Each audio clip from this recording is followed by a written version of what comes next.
Tuwe royal tukilose bado ground tunasimama. Turf top.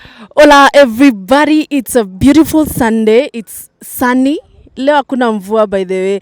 3rd of December 2023, and every 3rd of December annually we mark the International Day of Persons with Disabilities, otherwise known as World Disability Day. Now today I am lucky and blessed to be at Parklands Sports Club, where there's a new sport in town, at least on the Kenyan soil, and I want to introduce to you by the way iko under federation ya Kenya Amputee Football Federation, and they have created a new team which is now the Kenya National Women's Amputee Football Team for the first time in Kenya. Now a round of applause for Kenya, man.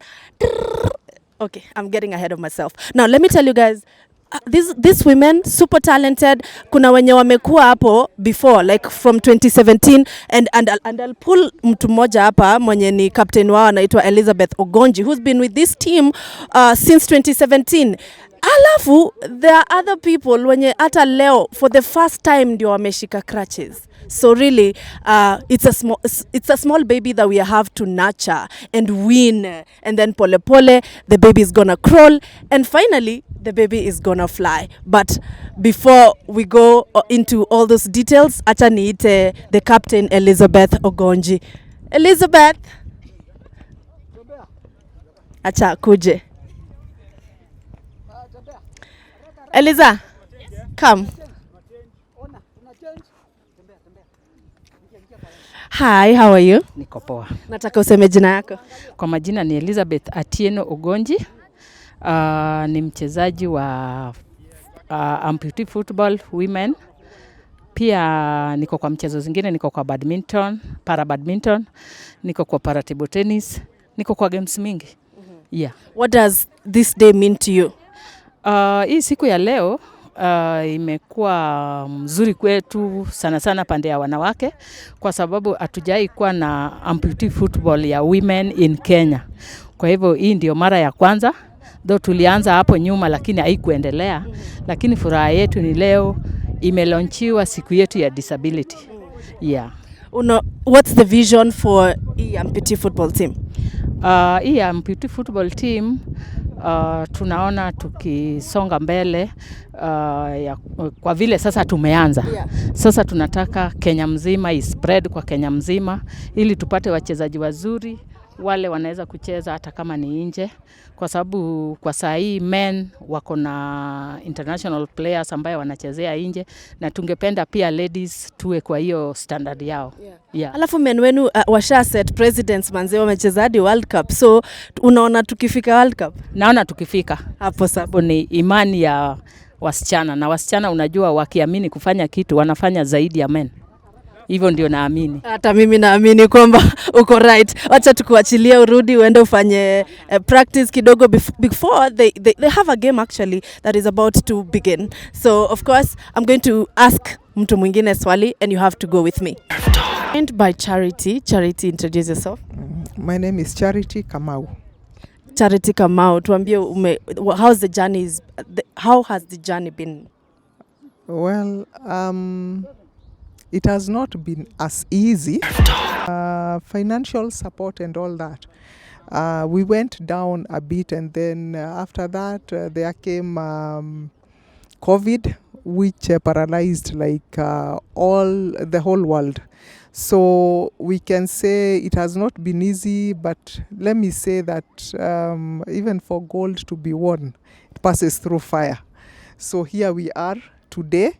Something that we can be very proud of, seeing the ladies kwa pitch. And yeah. There's a World Cup coming up. There is a World Cup coming up. And why? Okay, before even the World Cup, we looked at ourselves, and because amputee football has been only for men in the past.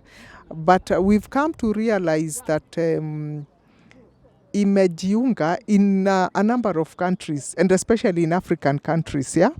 So we decided to also be at par with the rest, because we are all fighting for equality. Tuna starlets in Kenya. Why not women amputee football? So that is where we are. And because of the World Cup, we've decided to have intensive trainings, and especially from January. Yes. So tumeona men walishafanya hizo hadi World Cup. The vision is still the same for the women football as well. The same. It is still the same. Great. And you talked about, 2020 paralyzing everything and you had financial issues. How can the community help you guys to achieve your goals? All right. As of now, we all know that most of our stadiums are being renovated. We were supposed to be at Nyao National Stadium, but because of unavoidable circumstances, the only way that you can reach us is maybe we give out our phone numbers, or I give out my phone number. In case of anything, call me. We can meet still at the Nyao Stadium, because we know that most of the trainings is PWDs are done there. Yeah, so I'll give out my number. As the chair of the Women Amputee Football, Charity Kamau, my number is 0700 622 869. I repeat, Charity Kamau, 0700 622 869. Na mkisema ni kusaidia, we are talking about balls, we are talking about cones. What else do you guys need? We need Kits as well? We need everything. Okay. Everything from shoes, uniforms, beat jerseys, all that. We need everything. Absolutely. Rally behind these girls. Let's rally behind them because they need our support as much as possible. They've just started and the journey has just begun today on the 3rd of December, on such a special day, on World Disability Day. So only great things are going to happen. Now, before we end this show, of course, I have to talk to Dalmas Otieno, who's their coach, and this guy has played Paka World Cup. And I'm joined by Dalmas Otieno, who is the coach wa Kenya National amputee football team, yeah, na bado ya women as well. So of course, mi nataka ujiintroduce kwanza and what you've been able to achieve kwa men's team. My name is Dalmas Otieno, the head coach of the Kenya National men's team, amputee team. Also doubling as a coach for the ladies team, which we've just launched today. Well, it's been a journey. It's a journey of about 14 years now since we began amputee football. And it has not been easy, but we've made it. Despite the hurdles, despite the challenges, we've been able to achieve a few things here and there. Please, why are you being modest? Why are you being modest? It's not a few things that you've been able to achieve. What exactly have you achieved, Dalmas? So we as a national team have been able to participate in 2 World Cups. The first one was in 2014 in Mexico. And also we managed to qualify for the second World Cup, that was in 2018. And also we have played at the African Cup of Nations in Tanzania, that was 2021. So, it's been a journey of ups and downs, but also we have triumphed in one way or the other. Speaking of triumphs and, having learned, what can you say, like mmepitia as a team, and probably we will not get to witness that with the ladies football because labda hizo mashida zote unajua ni kama guinea pig, like you guys were our guinea pig, and then now what worked and what didn't work. Do you think those are some of the aspects that you're going to carry into the women's team as well? So I'll just speak about the challenges we've gone through throughout the years. One was the support from the government. I remember in 2014 when we went to Mexico, we did not even have official jerseys. It's going to be funny if you hear this, but we borrowed uniforms from the fans to play our first World Cup match. Oh my God. Yes. And that also recurred again in 2018, where we had to use the Team Sonko jerseys. I think it was a very big story in Kenya when everybody saw us playing in a World Cup with that Team Sonko jersey, a yellow jersey, which does not even reflect our flag, There to fight for the country, we actually performed very well. We were ranked 12th out of 24 countries, and having not had enough support from the government, even the training was very minimal. but we beat USA, we beat Ireland, we beat Liberia, and we got ranked 12th out of the world, in the world ranking. So it was a big achievement for us, and it showed that if we get more support from the government, from corporates, from even Kenyans themselves, we could become world champions. Yes. Between 2021 and 2023, what has changed? Well, I wish I'd say a lot of change, but not really. Since we left Tanzania in 2021, a couple of nations, we managed to finish 6th in Africa out of 15 countries, and that shows that Kenya has potential to even become an African champion or a world champion. But again, it comes back down to the supports, because normally we only get about a week or 2 weeks, normally, let's say just a week of training. From the residential camp from the government. A week is not enough to prepare a team. If you go play against a team that has been training for the last 6 years, training for 7 years, it's not easy to beat that team, because you have just assembled a team for a week, maximum 2 weeks, and you're going for an international event. It's not easy. So we've been trying to manage wherever with whatever resources we have, with whatever players we have, because at the moment we have about 4 international players. I used to play in Turkey as a professional player, and I retired in 2020 after Corona came. But I managed to also take another 3 players who are playing in Turkey currently. Amputee players, yes. And even today we have the 3 players playing in the same team, the team that I used to play for. So they're playing against one of the best teams in Turkey called Şahin Bey. And I wish them all the best. It's a very tough match for them, but I'm sure they're going to win. Yes. Thank you so much, Dalmas. So, I'm sure it's been a fight. I'm sure it's been a struggle to bring the football amputee team to fruition right now, because we can say at least hata kulonchiwa is a big deal. So what does that mean to you?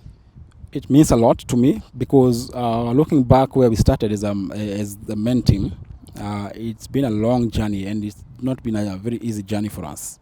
And me being able to at least with other people to bring up about the ladies team, and it's not just Kenya, because now every other country is having a ladies team, because we have a World Cup next year in November, which will be in Colombia, and I'm sure we have the best team. At the moment we only have players who are coming from Nairobi, but eventually we will have to go to the mashinani, to Kakamega, to Narok, to wherever we can find amputee ladies who can play football. We'll bring them on board, have them in training camp or in a training session to get the best out of the best, because we want to go to Colombia and not just participate, but show them that Kenya can play football.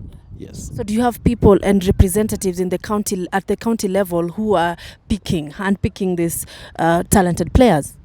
At the moment, not really, but the good thing is that we have amputee football teams in some of the counties, like Mombasa. We have amputee football in Kakamega, in Kisumu, Bungoma. So what we are trying to do is, with the men's team, we want to encourage them to include the ladies in their teams, because it's not going to be easy to have a full team of ladies in Kakamega. It will be a challenge, because also with men it's not been easy. Getting a full team in Bungoma for men is not easy. So it means also for the ladies it's going to be difficult. But we're trying to include the ladies to train with the men. Even it will also help them when they train together with the men. It means when they play against fellow ladies, they'll be much stronger, much stronger. So we have a plan to start a national league for men in January, and that will consist about 12 players, 12 teams. Which are county teams. Like we have Kiambu County, we have Nairobi County, Bungoma County, Kakamega County. So we have about 12 counties which we have registered already for the league. We hope we get enough sponsors, or we get a big sponsor who will come on board and just, we've had KPL, Kenya Premier League, being sponsored by a company. We also would like to have a company sponsor the Amputee League, which will even be showcased in a television, or national television, KBC, or whichever television that will even buy the rights to showcase our game. Because these people, they're just normal people. The only thing, the difference is that they're missing a leg or an arm. But they're still Kenyans. They are mothers, they are fathers, sisters, So we just want people to come and support us, corporates, the government, so that we can have a proper league that will include even the ladies. And the fans as well. Yes, the fans. We need fans because I remember we hosted the Cup of Nations in 2013 at this city stadium. We never had fans, and it was actually just 3 years after we had launched the amputee football in Kenya. So we never performed very well, but you can see the progress throughout the years since 2010 until now. We have 5 players who played professional in Turkey. We've participated in 2 World Cups, in 2 Cup of Nations. So it shows that we are progressing, slowly, but it's still a progress. Yeah. Surely, slowly but surely. Of course, thank you so much, Dalmas, for joining us. Honestly, let me just give you your flowers, man. Congratulations. Like, I'm super proud of you. I met you just the other day at Tujaka Sana, but I remember a conversation and you know, like, how passionate you are, and nikakwambia lazima nikuje, and thank you for everything that you're doing for these women, because again, disability is not inability. Absolutely. So thank you so much for joining us. Thank you so much. Asante. Turf Talk.